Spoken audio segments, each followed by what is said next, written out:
Breaking news ó tún ti ṣẹlẹ̀, wọ́n ti ya wọ̀lú Ondo. Lẹ́ni August 3rd, Boko Haram ti ya wọ̀lú Ondo, wọ́n ti kó àwọn èèyàn lọ, wọ́n ti pa àwọn tó máa pa, wọ́n ti yìnbọn fáwọn tó máa yìnbọn fún. August 3rd, ẹni tó ti kàn ló mọ̀ báyìí sìn, àwọn ló mọ̀ bí tára wọn kù sí.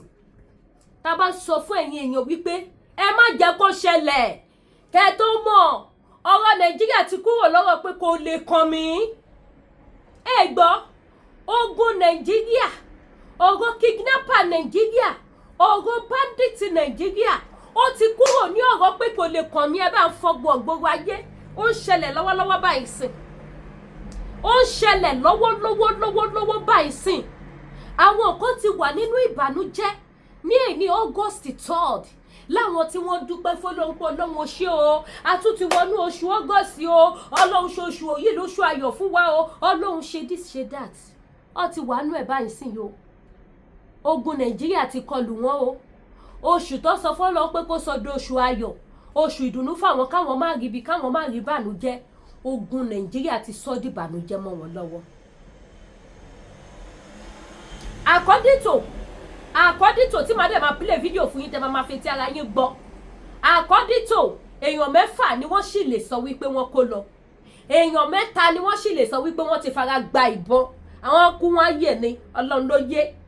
Ẹ mọ̀ pé tí nǹkan bá ṣẹ̀ṣẹ̀ ṣẹlẹ̀ free mi báyìí, wọ́n sì máa ṣe wìtì. Ó dìgbà tó bá wọ́n sọ pé èèyàn mélòó ló wà nínú mọ́tò eléyìí, èèyàn mélòó ló wà nínú mọ́tò eléyìí, èèyàn mélòó ló wà nínú eléyìí, ló máa ṣẹ̀ṣẹ̀ mọ̀ yà wọ́n tó kó pé àṣepọ̀ ju báwọn ṣe sọ lọ. Àṣepọ̀ ju báwọn ṣe sọ lọ. Ó ti ṣẹlẹ̀ sí báyìí. Ṣé kò sí gọ́fúnà ń lù mọ́?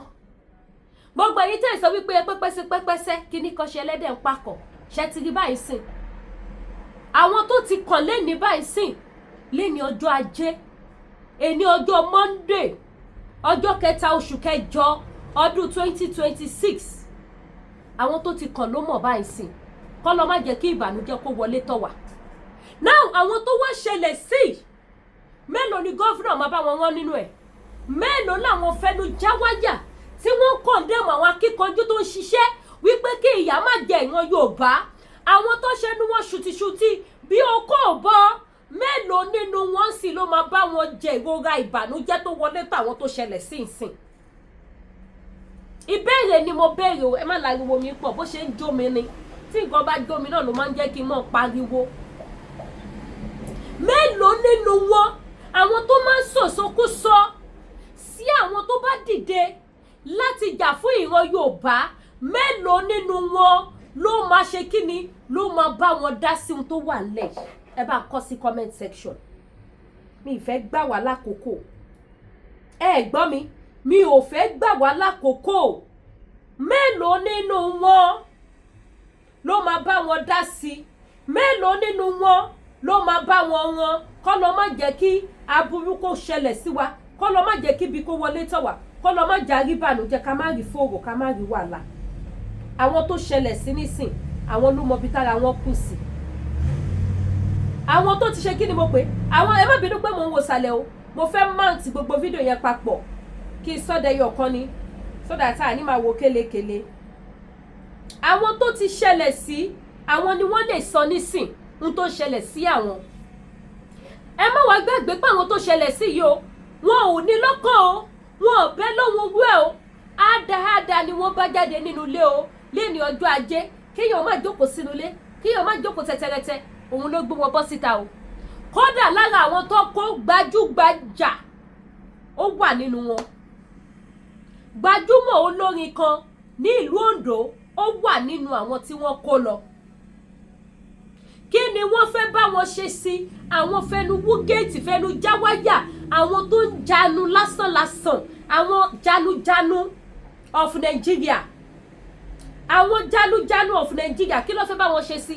Tá bá ń sọ wípé ọmọ Yorùbá, ẹ jẹ́ àfọ̀tẹ̀ sílẹ̀, ẹ jẹ́ àfìjà sílẹ̀, ẹ jẹ́ ká fìjà ìlara sílẹ̀, ẹ jẹ́ ká jọ pawọ́pọ̀, ẹ jẹ́ àjọ ṣe kó ba lè dá fún wa ni.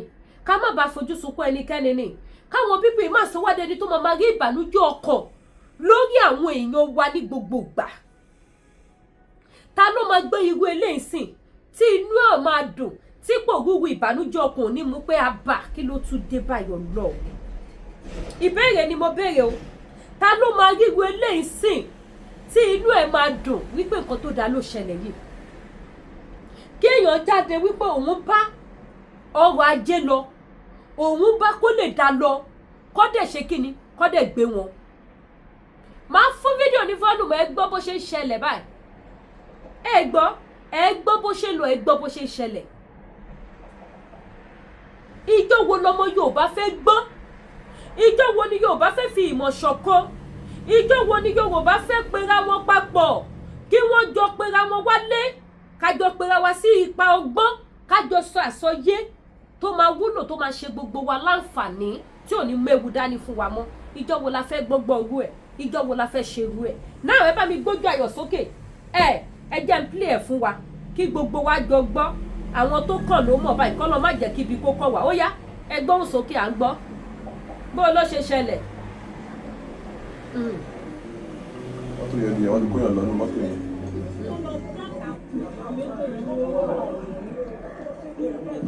Ti lọ ẹ̀bẹ̀ Ondo Ifẹ̀ road. Ṣé gbọ́? Tó ti ṣẹlẹ̀ o. Àwọn bandits wọ́n ti kóyàn lọ́nu mọ́tò rẹ́ẹ̀dì o. Wọ́n ti kóyàn lọ.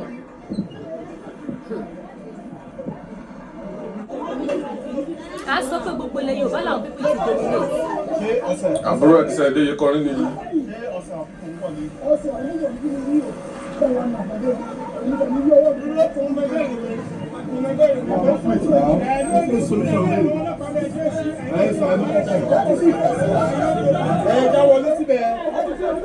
Iye wọn ṣẹ̀ṣẹ̀ ń ṣí.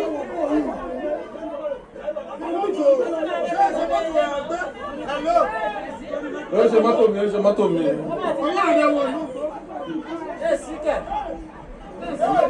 Àwọn àmọ̀tẹ́kùn ló ṣe wá bá tó ṣe fẹ́ máa wọnú gbó, àwọn ọlọ́pàá ọ̀tẹ̀ wọ níwẹ̀ látàrí. Wọ́n wọ̀ àwọn ẹni ẹlẹ́ ní kọ́ lọ kú. À ń fẹ́ kú. Àwọn àmọ̀tẹ́kùn ti fẹ́ wọnú gbó báyìí o.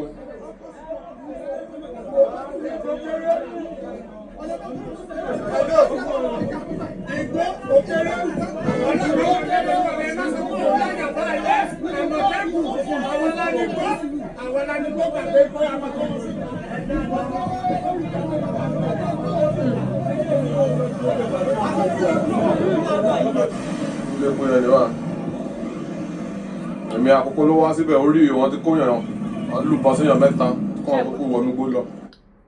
Ẹ̀yin màmá bàbá, ẹ rí pé kíní yẹn ṣẹlẹ̀, everybody wọn kọ́kọ́ wà confused. Wọn ò lè sọ̀rọ̀ gan sókè. Kó tó wá di wípé iye wọn ṣẹ̀ṣẹ̀ wá jí lọ́wọ́ ni ẹ jẹ́ àwọnú gbọ́dọ̀ kẹ́ lè wo ibi tí ìbẹ̀rù Fúlàní tó ti dé ní ọkàn àwọn ọmọ Yorùbá. Ìbẹ̀rù Fúlàní ó ti gba gbogbo ọkàn àwọn ọmọ Yorùbá kan. Àwọn ọlọ́pàá wọn ò wọnú gbó o, because kò sẹ́ni tó fẹ́ kú. Ọlọ́pàá tó rí yọ tí ò ṣòun ni kidnapper kó. Ọlọ́pàá tó rí yọ tí kidnapper ò yìnbọn fún. Tẹ wá ní kó wọnú gbó. Irú ìbọn wo ló wà lọ́wọ́ ọlọ́pàá tó fẹ́ fi wọnú gbó? Ìbéèrè tí ó fàjà. Lọ́wọ́ irinṣẹ́ burúkú tó wà lọ́wọ́ Boko Haram. Lọ́wọ́ àwọn nǹkan burúkú tó wà lọ́wọ́ Boko Haram. Ẹ̀yin bàbá wa nílẹ̀ Yorùbá má sùn. Àwọn tó ṣe kòǹgẹ́ aburú ìsìn wọn ò gòkun ẹ. Òótọ́ wọn mọ̀ pé nǹkan bẹ́ẹ̀ yẹn ń ṣẹlẹ̀ nílùú. Ìmí nínú wọn gan máa gbàdúrà kó tó jáde nínú ilé. Pé Ọlọ́run bí mo ti ń lọ yìí, máa lọ àti àbọ̀ mi mọ́. Kì í ṣe pé Ọlọ́run ò gbàdúrà o. Kì í ṣe pé Ọlọ́run ò gbàdúrà. Ẹlòmíì wà nínú wọn tó jẹ́ pé Mùsùlùmí ni tó máa ti yan lọ́fílà o. Nídàájí tó máa ti jí tó máa ti gbàdúrà tó máa ti kírun o. Ẹlòmíì wà nínú wọn Kírísítẹ́nì ni o. Ẹlòmíì wà oníṣẹ̀ṣe ló máa jẹ́ o. Tó máa ti pe alálẹ̀, tó máa ti pe gbogbo ẹ̀. Tẹ bá ní ṣe Jésù ò gbàdúrà, ṣálálẹ̀ náà ò gbàdúrà. Tẹ bá wá lálálẹ̀ ò gbàdúrà, ṣánàbí ò gbàdúrà. Ibi tẹ máa ti mọ̀ wípé ọ̀rọ̀ Nàìjíríà ti kọjá à ń jókòó tẹ̀tẹ̀rẹ̀tẹ̀. Gbogbo ìgbà sìn, tẹ bá gbọ́ pé wọ́n kó àwọn èèyàn ọmọ sẹ́nítọ̀ mélòó lẹ gbọ́ pé wọ́n kó. Bí wọ́n bá gbé ọmọ sẹ́nítọ̀ kó tó pé 48 hours ó máa jáde. Èyí ló yẹ kí iye àwa mẹ̀kúnnù lápapọ̀ kí iye wa fi ṣí. Ká fi mọ̀ wípé ó tó gẹ́. A lè continue àti máa sin àwọn olórí wa kó dẹ̀ máa fìyà jẹ wá. A ò lè continue láti máa sin àwọn pípù yìí kí ìyà dẹ̀ máa jẹ wá lógúnlógún, kí ìyà máa jẹ wá lọ́gbọ̀nlọ́gbọ̀n, kóhun burúkú kó máa jáde ohun burúkú nínú Nàìjíríà yẹn, kóhun burúkú kó máa jáde ohun burúkú. Kì í ṣe gbogbo ẹ̀ náà ni President Bola Ahmed Tinubu. Ẹ wo líìsì òbítíbitì owó tí bàbá Tinubu gbé síta tí wọ́n láwọn sọ fáwọn gọ́fúnà each state lóṣooṣù. Bàbá yẹn ní owó táwọn fún àwọn gọ́fúnà state kò ní òǹkà. Bàbá Tinubu release press statement iye tí wọ́n fún àwọn gọ́fúnà. Kí ló dé táwọn gọ́fúnà wá fail láti provide the security? Ṣé ti ríṣẹ́ tó yẹ kí gbogbo wa jọ panu pọ̀ ká jọ ṣe fúnra wa? Bí ìyà yóò ṣe ní jẹ wá mọ́, bí a ṣe ní máa gbókèrè ìbànújẹ́. Irú àwọn tí wọ́n kó lọ sìn tí wọ́n bá lẹ́bí ní ìdálẹ̀, ṣé mo pé náà ẹbí wọn yẹn ti bàjẹ́ báyìí? Ohun tó kọ́ máa rò ní pé how many million làwọn máa wá báyìí? Èló ni millions táwọn Boko Haram máa béèrè? Àbí kìí ṣe bẹ́ẹ̀? Ohun tó kọ́kọ́ máa bira wọn nìyẹn pé ha ẹlòmíì àkọ́kọ́ ronú iye tóun ní lákàùntì, ẹlòmíì àkọ́kọ́ wo ti gbèsè tóun jẹ náà, because tó bá jẹ́ ẹbí ni wọ́n á pe gbogbo wọn yíkáyíká, àfẹni tó bá ya ọ̀dájú ẹbí ló máa gbọ́ pé kidnapper àti kidnap family àwọn wọ́n ní káwọn lọ mú 10 million wá 20 million wá tí ò ní wá jáde. Ẹni tẹ́ wá ní pé kó lọ wá 10 million 20 million wá àtijọ́ tó ti dé ayé ẹ̀ ó ń ṣiṣẹ́ ó rówó fine, but ṣé ó dá ní 2 million naira cash nínú àkáǹtì ẹ̀ kó máa wọ báyìí pé yes 2 million ló wà lákáǹtì mi? Ṣé ọ̀pọ̀lọpọ̀ àwọn tí wọ́n ń kidnap ṣé ni àwọn ẹbí wọn dá ní 2 million? Ṣùgbọ́n nígbà tó bá di pé wọ́n ti gbọ́ pé wọ́n kidnap àwọn èèyàn wọn, nínú ìbànújẹ́ àti ẹkún ni wọ́n ti máa wá owó jáde. Ẹgbẹ́ iye tí bàbá Tinubu tí wọ́n kó fún each state ní ọdọọdún. State kọ̀ọ̀kan ẹ wá gbọ́, ẹ jájọ gbọ́, ẹ bá mi share show yìí. Ẹ má bínú pé mi ò kí yín, ohun tó wà lẹ̀ ju kíkí lọ. Nínú oṣù tuntun ọ̀sẹ̀ tuntun, àwọn ìdílé kan ló ti wà nínú ìbànújẹ́ yẹn. Ẹ bá mi share, ẹ jájọ gbọ́, ó yá. Breaking news. Guys, President Ahmed Tinubu don finally expose all the 36 state governors. Okay. How much they receive for the allocation that was shared among states in the first half of 2024. Guys, see how much these governors are sitting on. My God. Oh no, Number 1, Delta State, 260.75 billion. River State, 197.23 billion. Akwa Ibom State, 179.10 billion. Lagos, 161.07 billion. Bayelsa State, 157.73 billion. Kano State, 84.76 billion. Oyo State, 66.75 billion. Edo State, 65.88 billion. Anambra State, 65.45 billion. Ondo State, 65.43 billion. Borno, 63.35 billion. Katsina, 60.58 billion. Billion, go. Benue, 59.10 billion. Imo State, 58.06 billion.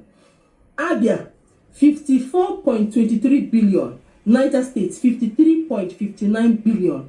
Kebbi, 53.36 billion. Enugu State, 52.58 billion. Sokoto, 52.03 billion. Adamawa, 50.58 billion. Taraba State, 49.89 billion. Zamfara, 48.08 billion. Bauchi, 47.79 billion. Yobe, 47.67 billion. Nasarawa, 47.02 billion. Kaduna, 45.77 billion. Plateau, 45.40 billion. Kogi State, 45.36 billion. Ebonyi State, 44.65 billion. Osun, 44.39 billion. Kwara, 44.29 billion. Gombe, 42.85 billion. Ekiti, 42.33 billion. Cross River, 40.08 billion. Ogun State, 40 billion naira. Each state, this one will be million, in billions. Each state. I told you guys that Tinubu is not our problem. At all. What this protest will expose is still coming. Ẹ jẹ́ ká dá lé mi bẹ̀yẹn ká fún àfẹnugba ṣàlàyé tó kù. Òun lẹ gbọ́ yẹn o.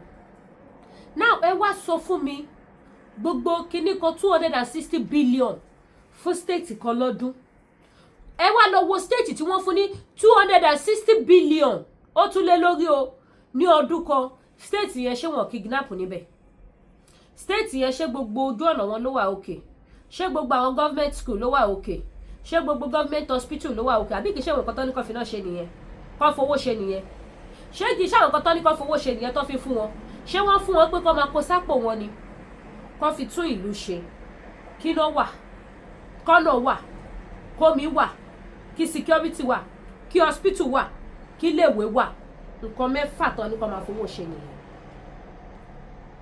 ẹ wá bi mí léèrè pé nínú mẹ́fẹ̀ẹ̀fà yẹn ṣé wọ́n ṣe ẹyọ kan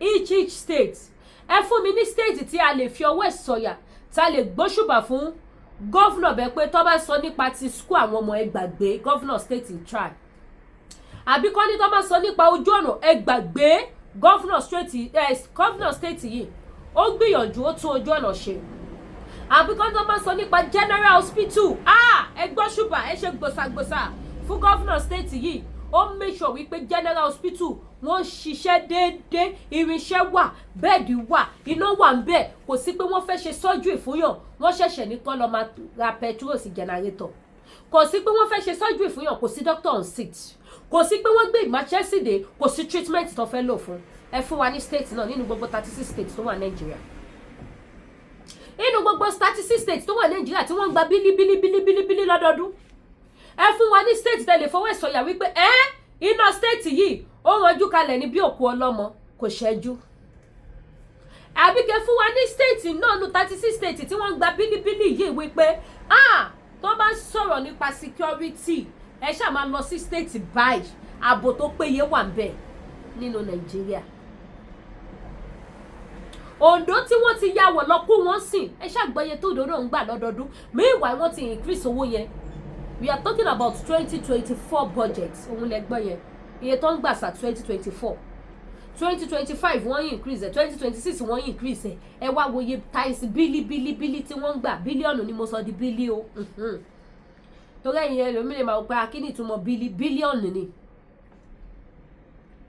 ẹ wá wòye billions tí wọ́n ń gbà ní each state ibo ló wọlé sí kí ni wọ́n fi ṣe ọmọ Nàìjíríà ìwé kọ ọ̀rọ̀ election kan lọ́rọ̀ wá kàn àwọn tábùrú kàn lẹ́nìí wọn ò expect ẹ o àwọn kan dẹ̀ ló tún sì máa kàn lọ́la kì í ṣe pé àwọn kan ló tún máa kàn ní ọ̀túnla kì í ṣe pé wọ́n ti surround wa a ti wà láàrin àwọn Boko Haram a ti wà láàrin àwọn kidnapper àsìkò tó bá wù wọ́n lọ́ máa wọlé lọ́ máa mú yàn Boko Haram bí wọ́n ṣe ní information tí wọ́n ní agent tó fún wọn ní information láàrin àwọn Fúlàní ni wọ́n ní agent tó fún wọn ní information láàrin àwọn Haúsá ni wọ́n ní agent tó fún wọn ní information láàrin àwọn ọmọ Yorùbá kí ló sọ àwọn ọmọ Yorùbá dẹni tó wà lọ ṣiṣẹ́ burúkú ní ogun Nàìjíríà ni ẹ mọye táwọn kidnapper ń gbà ni ẹlòmíì tó lọ darapọ̀ mọ́ Boko Haram láti jẹ́ informant fún wọn láti máa bá wọn ṣiṣẹ́ láti ọjọ́ tó ti dáyé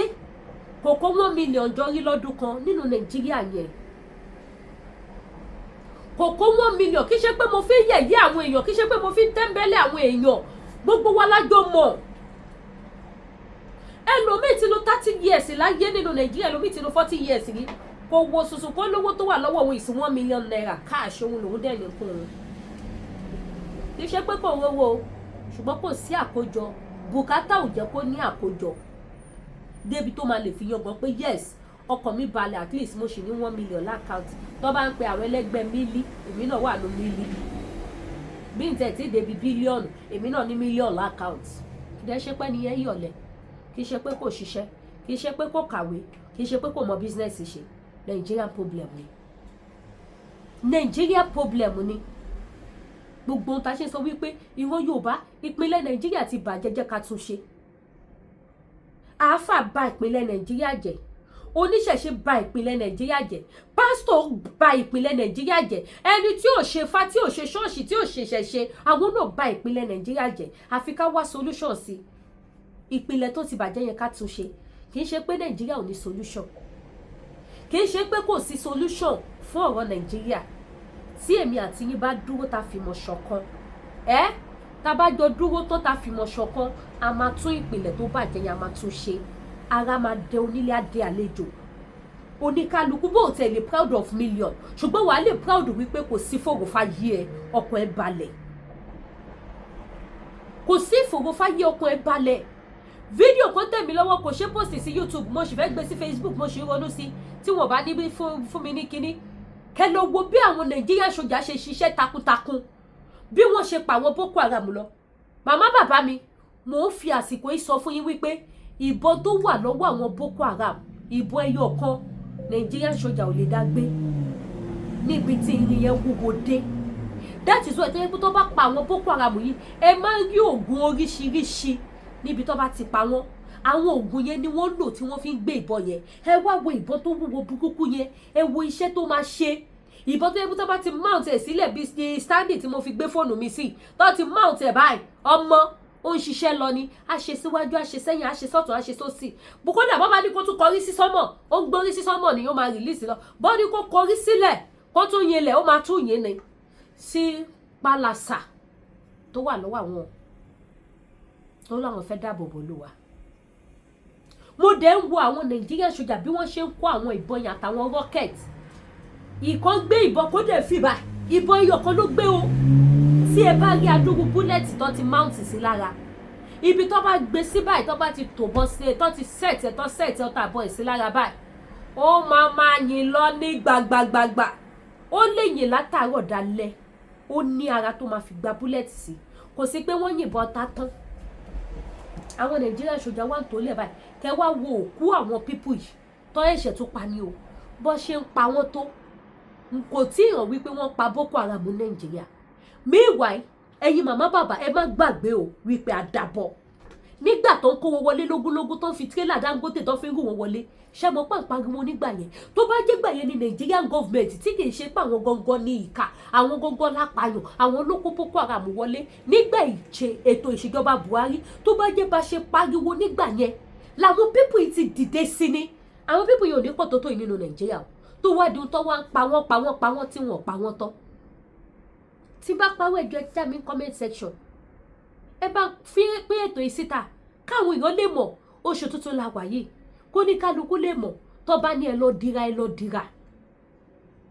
dira ẹ̀yin tẹ́ bá dira ẹ máa tún ṣe mi mọ́ mo ìfẹ́ pùtì Yorùbá yẹn ọmọ níta bá yìnbọn a máa tún kì ní ẹ máa tún kì ewé a mọ̀ sunko nígbà téyàn ò expect ẹ máa túra dì ní kó má jẹ́jọ́ téwé bá sunko gan lẹ́ máa bọ́ sọ́wọ́ Boko Haram tó bá sì jẹ́ lánàá àdúrà lẹ́ fi ń dira ń tiyín ẹ mọ̀ tẹra má àdúrà yín dáadáa àdúrà ń yẹ ọta bọ́ o àdúrà ó ń yẹ ọta ìbọn àdúrà ó ń ṣiṣẹ́ ààbò tí Boko Haram ò ní gbéyàn ẹ má jẹ́ kó tàn yín o tó bá dẹ̀ jẹ́ ìṣẹ̀ṣe yìí náà ni ẹ dìímú gidi gbági ẹ má jò bọ́ lọ́wọ́ yín bó bá sì jẹ́ aláàtì tí yín lẹ nígbàgbọ́ nínú ẹ̀ Bíbélì gan sọ onígbàgbọ́ rẹ yóò sì mú ọ lára dá ẹ dìgbà ìgbọ́ yín yẹn mú ṣiṣiṣiṣi ọ̀rọ̀ Nàìjíríà ti kọjá be careful ojú òní tiwa o ọ̀sẹ̀ yìí ọ̀sẹ̀ yìí ló máa jẹ́ fún gbogbo wa àní gbókèrè ìbànújẹ́ nísìn Nàìjíríà ti débi wípé àwọn tó wà ní diaspora tó bá rí kọ́ọ̀lù láti Nàìjíríà àyà wọn á sì là gàràgàrà kan tó gbé kọ́ kó má jẹ́ pé ṣe lọ́fẹ́ pé wọ́n ti kidnap lágbájá ẹ bá wa wówó níbi tí Nàìjíríà bá dé lẹ́yìn níbi tọ́rọ̀ Nàìjíríà dé dúró nísìn tí fóònù bá rí gèmí gan tí mo wà ń bí tí n bá kọ́kọ́ rí fóònù mi tó rí Nàìjíríà nọ́mbà gbà mí mi ò ń gbé e ó máa níwò pé tẹ bá pè títí máa gbé ẹ drop voice note máa mọ ohun tẹ fẹ́ sọ bóyá ohun tí máa padà pè yí padà ní ibi tọ́rọ̀ Nàìjíríà tó dé dúró lọ́jọ́ tó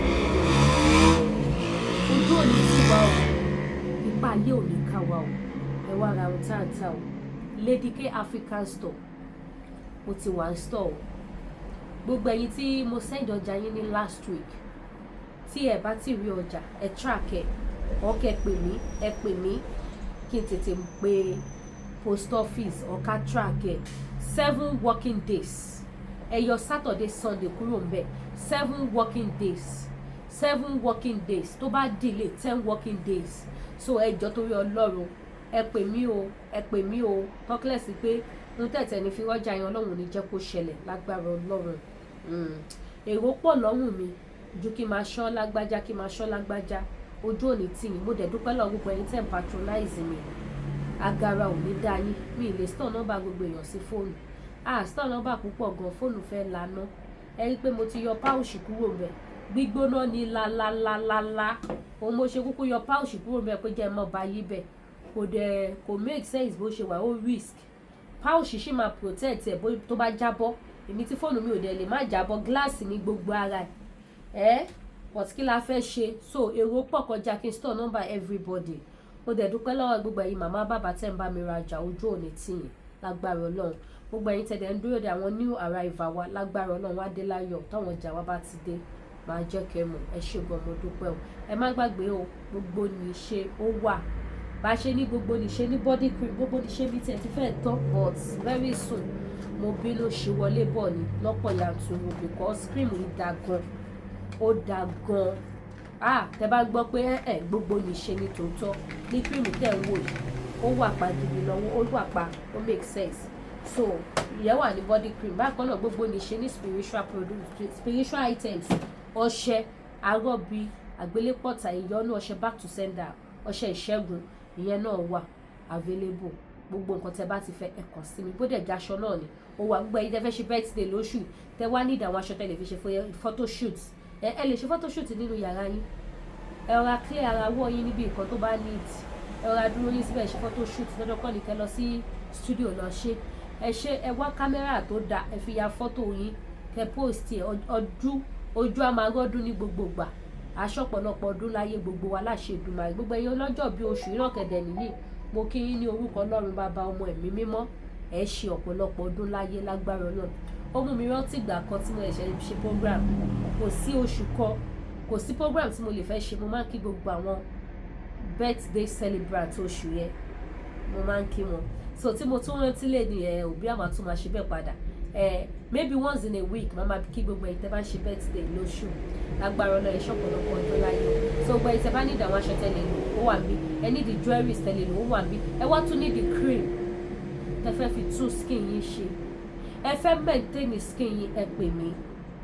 Tí skin yín tẹ́ máa maintain ẹ̀ tó dẹ̀ máa glow, kò ẹ̀ṣẹ̀ dìgbà tẹ́ bá po concussion papọ̀ kẹ́ tó maintain skin yín, kí skin yín kó tó glow. Àwọn lotion mi wà tó yẹ pé tẹ́ bá lo òun nìkan, skin yín máa glow pẹ̀lú ọṣẹ tó dáa máa fún yín. Skin yín máa wà pa gidi. Ẹ̀yin tó bá lè yẹ pé ṣe lè fẹ́ po concussion papọ̀ kó lè fún yín ní whitening ní kẹ́ funfun dáadáa, ó wà available tí skin yóò dẹ̀ ní bàjẹ́. Bó dẹ̀ jẹ́ face yín náà ni, ẹ wò mí báyìí. So bó dẹ̀ jẹ́ face yín náà ni, ẹ gbàgbé, ó máa mú yes confirm tó wà pa gidi. So anything tẹ́ bá ti fẹ́, mi ò lo filter, mo máa ń san gbogbo ìgbà. I don't use filter. The only thing I do ni wípé àwọn products tí mo lò sí skin mi mo máa ń yí sílẹ̀. Mo láwọn ọmọ mi kan tó yẹ pé wọ́n máa ń pè mẹ́mọ̀ pé mi máa ń gbà bá wípé Lady K, skin ẹ̀yẹ ó ti funfun jù, tí má ti lè gbọ́ bẹ̀ báyìí máa stop cream ní straight. Mo lè stop 1 week 2 weeks. Màá kàn máa lo ọṣẹ mi because ọṣẹ tí mo ń lò gan lásán confirm ni ọṣẹ mi wà pa. Ọgbẹ́ búrẹ́dì dé o, agége búrẹ́dì ti dé o. Gbogbo ẹ̀yin tẹ́ ti wá gẹ́gẹ́ búrẹ́dì wá ní weekend tí mo ló ti tán òun lọ gbédè. So máa round up nísìn, a lè ibi kó bread wọlé. Agége bread, Lagos bread náà máa tó dé títí ọ̀sán sí wọ́n máa gbé yẹn náà dé. The other one náà wọ́n máa gbé dé bread oríṣi company mẹ́ta la máa ní ní Lady K African store. So we have fresh bread, ó máa ń wà ní báyìí all the time. Àwọn kan máa gbé fresh one mi wà náà níjọ́ Thursday. So kò sígbà tẹ́ bá débẹ̀ máa bá fresh bread ṣáà ni. So bó ṣe jẹ́ nìyẹn. Ẹ ṣé gan, mo dúpẹ́, ojú òní tí wà ó ti wọlé bọ̀. Ẹ bá mi like, ẹ bá mi share. Ire o.